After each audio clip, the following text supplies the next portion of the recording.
A lot of people ask, why does real estate not work in an environment of high inflation? Why is real estate coming down when we have seen such massive levels of inflation in so many economies? The housing price index in most developed economies is showing that house prices are falling with inflation rising.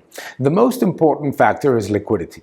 Liquidity draining is a key factor that very few people talk about, but it is essential in housing, because in the period in which we were told that there was no inflation, housing was a shelter for excess liquidity that generated a massive increase in valuations. And that massive increase in valuations was already discounting the outcome that we are living today.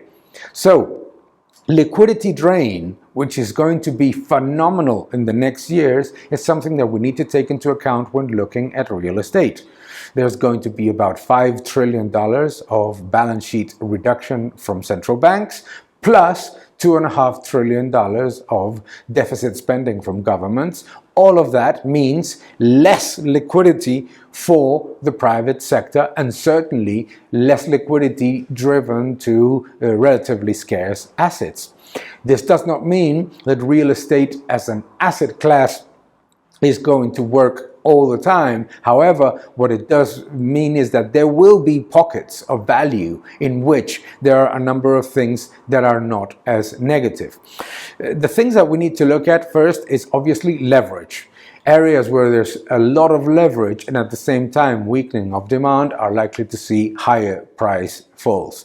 Liquidity drain is likely to make it more difficult to see the expansion of valuations that we have seen in the past.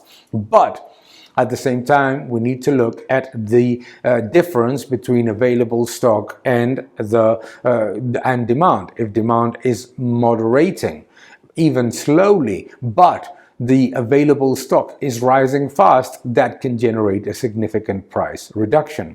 Price increases are likely to come in those areas in which there is already a tight supply, already a very difficult environment of supply because it's not growing and has not grown in the past years, and where demand is stable and very driven by excess savings, i.e. where purchases come without a mortgage, where purchases come from excess saving from citizens, not from looking at leveraged actions or leveraged operations. So everything that needs little liquidity additions, little leverage, and at the same time there's tightness of supply, is going to be something that might be attractive. But real estate as an asset as a whole is as exposed to the negatives that we have seen in bonds, in crypto assets, etc.,